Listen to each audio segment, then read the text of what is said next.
Lorsqu'il arrive enfin devant l'entrée de chez lui, il voit son petit garçon de 6 ans, assis sur les marches d'escalier. Le garçon, émerveillé de retrouver son père en fin de journée, s'exclame « Oui, tu es enfin rentré. Est-ce que je peux te poser une question ?»« Bien sûr, dis-moi fiston, » répond le père. « Combien est-ce que tu gagnes de l'heure ?» demande le garçon. Le père, en fronçant les sourcils, lui répond « Ça ne te regarde pas. » Déçu, le petit garçon s'exclame « Je veux juste savoir, je t'en prie, dis-le-moi. » Face à l'insistance du garçon, le père répond « Bon, si tu veux absolument savoir, je gagne 20 € de l'heure. » Le petit va ensuite dans sa chambre avec un air attristé.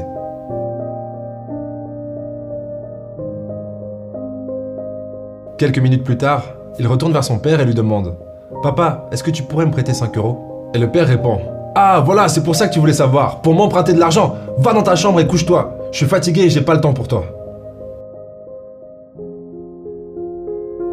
Une heure plus tard, le père qui a eu le temps de décompresser un peu se demande s'il n'a pas réagi trop fort à la demande de son fils. Peut-être bien qu'il voulait quelque chose d'important, se dit-il. Il décide donc d'aller dans la chambre du petit.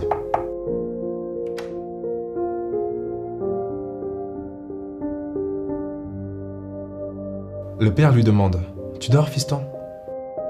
L'enfant répond « Non, papa. » Le père dit « Écoute, j'ai réfléchi.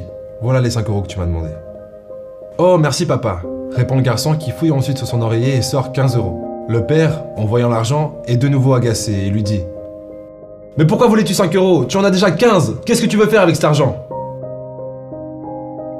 Le petit garçon répond « C'est qu'il m'en manquait juste 5, mais maintenant c'est bon. Papa, est-ce que je peux t'acheter une heure de ton temps? Demain, si tu rentres plus tôt du travail, est-ce qu'on pourrait manger ensemble? »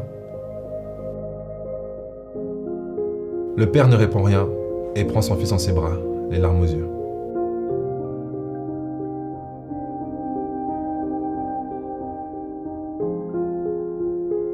La morale de l'histoire, n'oubliez pas ce qui compte le plus pour vous.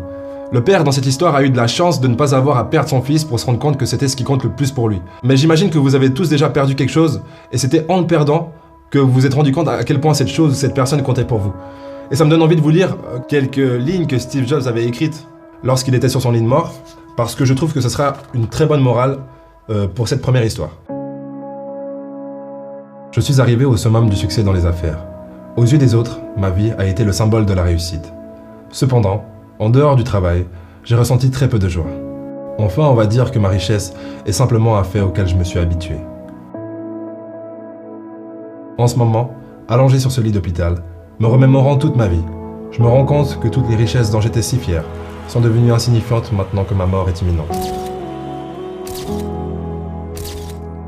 Seulement maintenant, je comprends qu'une fois que vous aurez accumulé suffisamment d'argent pour le reste de votre vie, vous devrez poursuivre des objectifs qui ne sont pas liés à la richesse.